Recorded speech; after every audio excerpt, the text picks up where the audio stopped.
Hello. So I thought this time before I post the video, I would film the preparation of the video. That's the light from the computer screen. That's my face is. So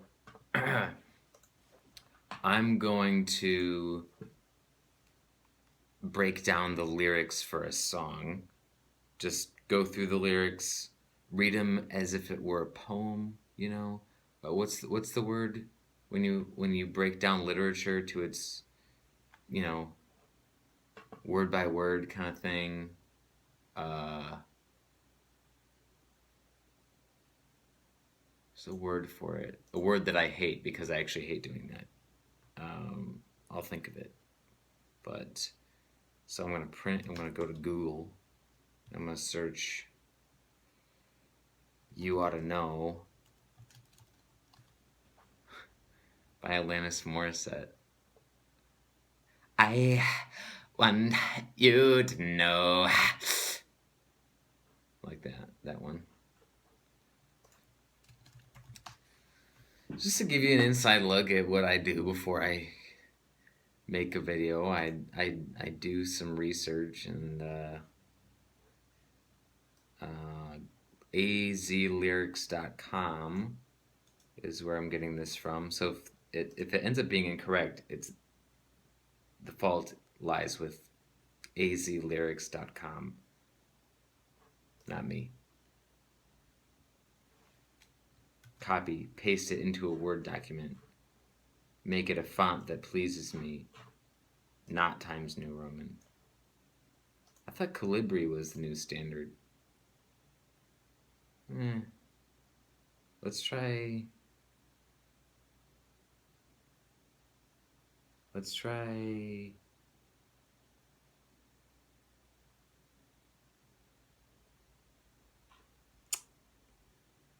I'm looking at fonts. Century Gothic. I actually like that one. Century or Century Gothic. They're actually really different. Centaur. Candara. I don't like the fonts that are all caps, no matter what. Like, why? Give me a choice. Californian. FB. What does the FB stand for? Fuckboy. Californian fuckboy font. I'll do that one. It's actually pretty elegant. Print. Where's my drink? Over here.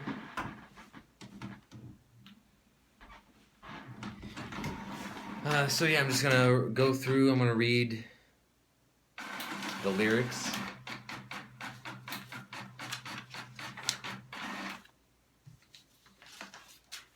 Low on ink. Someone remind me. Remind me in the comments. Don't forget to like and subscribe. Okay. Into the living room or dining room or whatever room I want it to be, because it's my house. This is the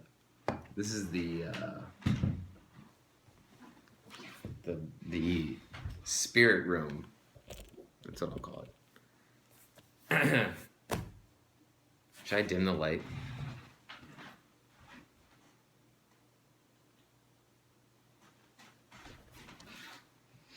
Sure, whatever. Okay, so I think we're all familiar with the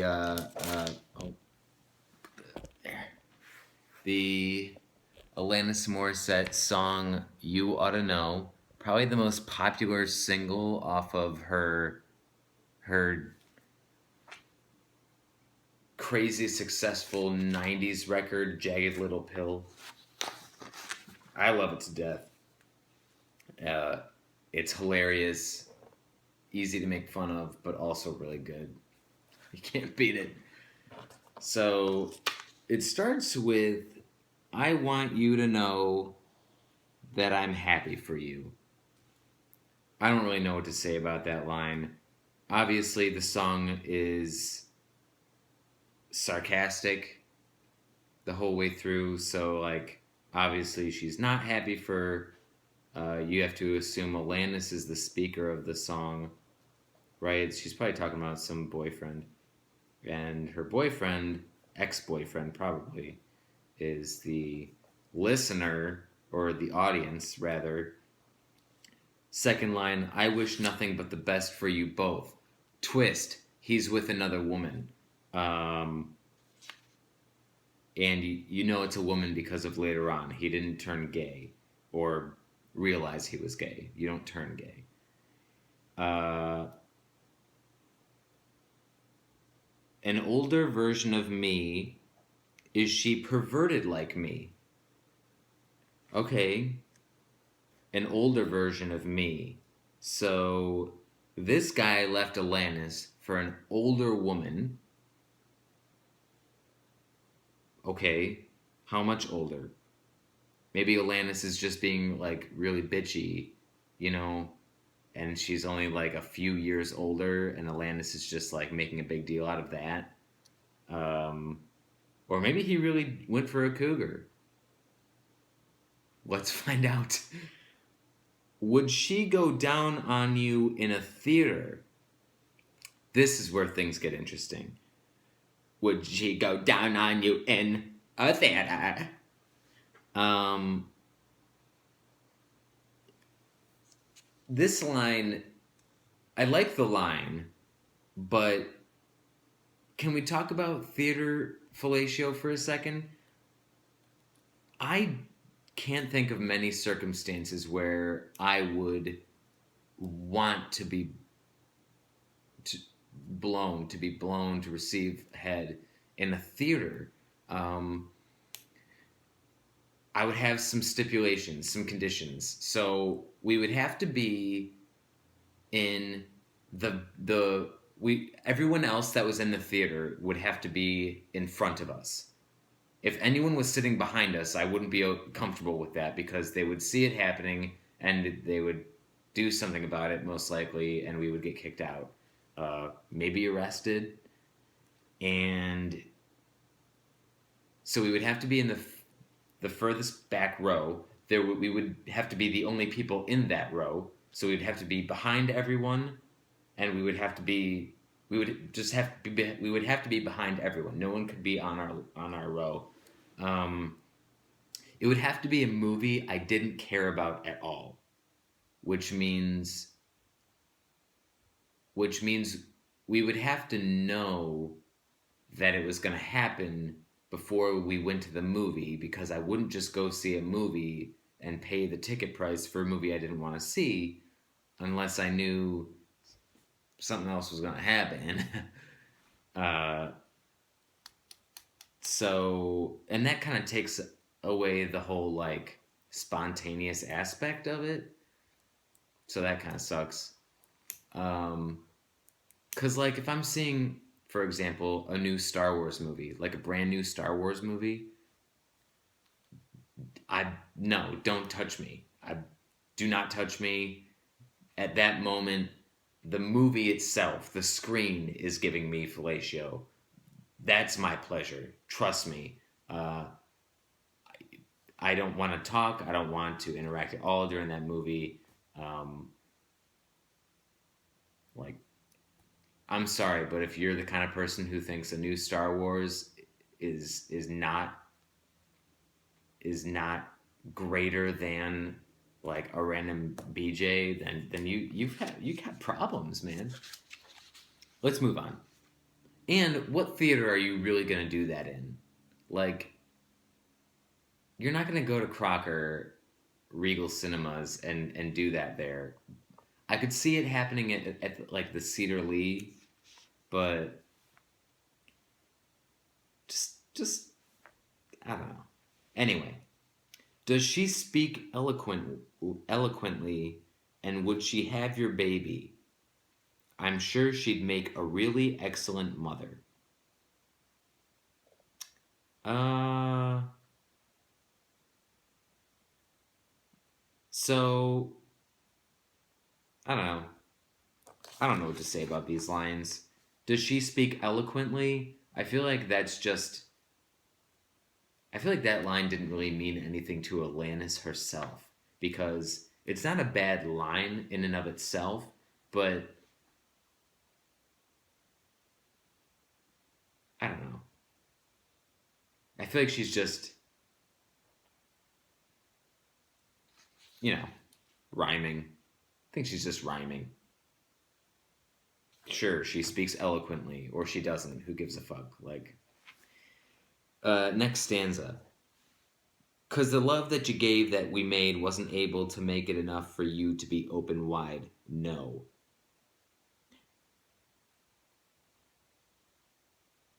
That's the first time I've ever actually known what she was saying at this part. I always just sing along like, cause I love to be open wide. No. So, cause the love that you gave, that we made, okay. Cause the love that you gave, that we made, wasn't able to make it enough for you to be open wide. I'm just gonna go ahead and say right now that those lines are gibberish, which is kind of disappointing because I always thought that if I looked up the lyrics, I would find out that it was just a really cool string of words that made sense. And it doesn't. It really doesn't. It's just kind of a word jumble that sounds good when it's being sung really fast. Because the love that you gave that we made wasn't able to make it enough for you to be open wide, right? Like, when it's sung so fast that you can't really comprehend what was said, it sounds good. But when you break it down, it really just makes no sense. So great job, Alanis Morrisette, you phony. And every time you speak her name, does she know how you told me you'd hold me until you died? Till you died. But you're still alive. Those are good lines. Those make sense. I like those lines. And every time you speak her name, does she know how you told me you'd hold me until you died, but you're still alive? Those are self-explanatory. Like, she's, he moved on for an older woman, and she's not happy about it, and she's over here like, does she have any idea how, like, in love with me you were? That you said you loved me until you died, but you're still alive, so that's weird. And then the chorus. Actually, I feel like that past stanza was also part of the chorus because she does that twice in the song. And I'm here to remind you of the mess you left when you went away. It's not fair to deny me of the cross I bear that you gave me. You ought to know. And I'm here to remind you of the mess you left when you went away. It's not fair to deny me of the cross I bear that you gave me. Okay, like, it's not fair to deny me of the cross I bear that you gave me. How can he have given it to her and deny her it simultaneously? Like, that makes no sense. She's contradicting herself, but I still like it. I feel like this is why I don't think I could write a song, because this song was a #1 hit, and she didn't let the logical aspects of it get in her way. She just wrote it and was like, if I sing it, it's gonna sound good, and people aren't gonna give a shit. So she was right, and now that I'm breaking it down, it's like, wow, this just makes no sense. But the point is that he left her for an older woman, and she is a mess now. I'm not going to say that she's a hot mess, because I think that term that term should die. I think girls have overused it, like, way too much. That got old real fast. I'm a hot mess. Like, oh my god. Just dumb. That needs to be done. Come up with something else, please.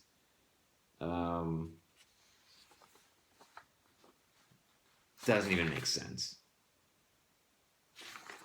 Okay. You seem very well. Things look peaceful. I'm not quite as well. I thought you should know. This is kind of like a letter she's writing him. Did you forget about me, comma, now I'm correcting her grammar, Mr. Duplicity. I hate to bug you in the middle of dinner. Now this is not cool.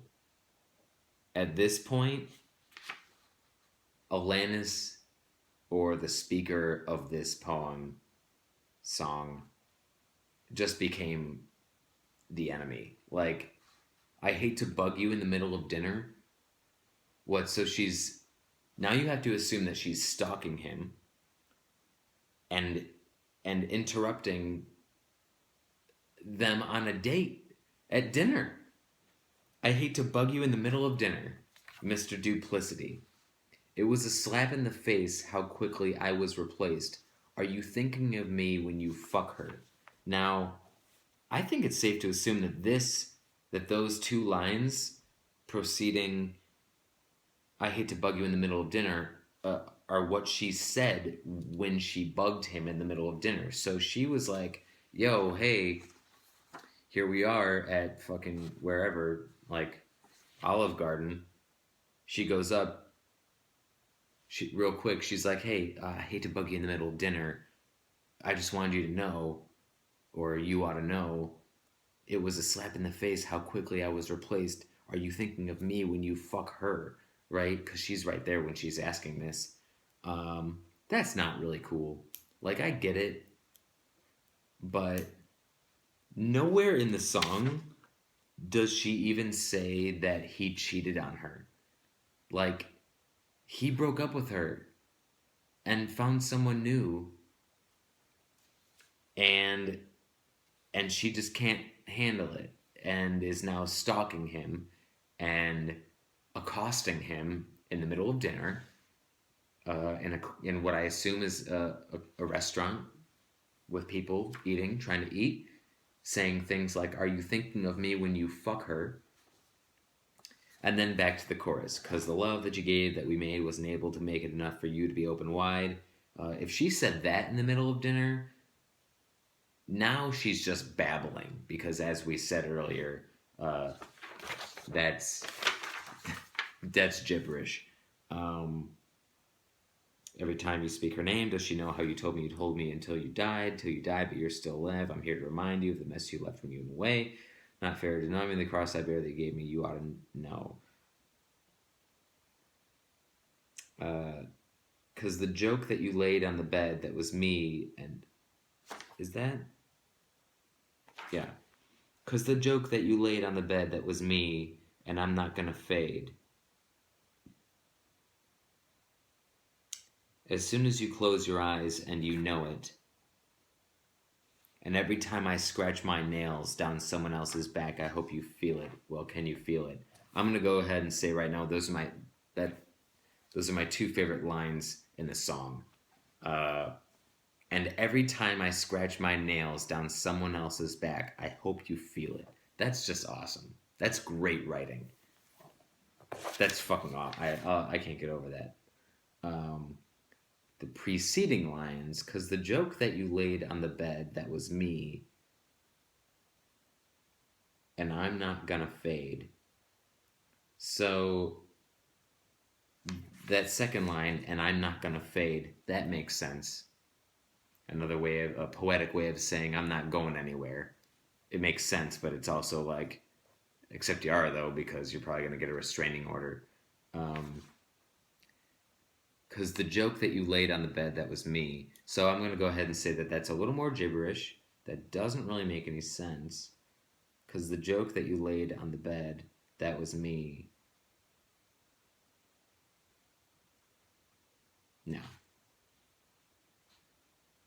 Is she calling herself a joke that he laid on the bed? Why would you lay a joke on the bed?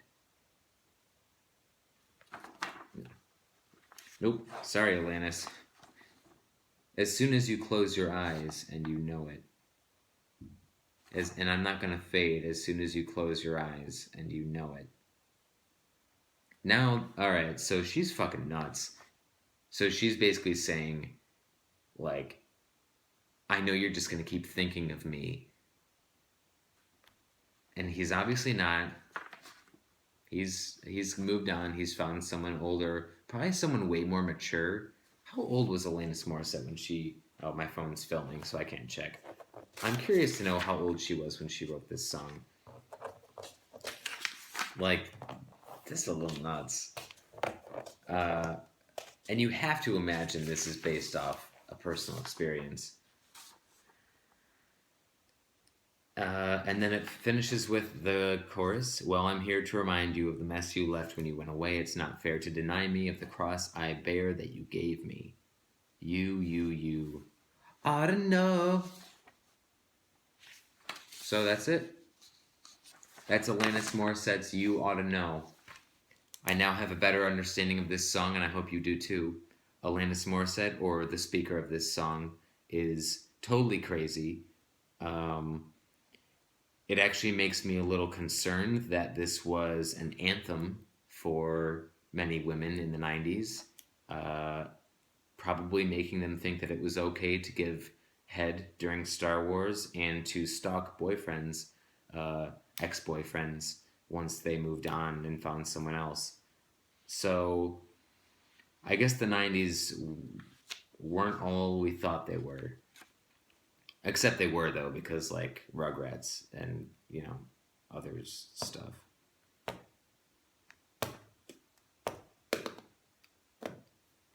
Good night.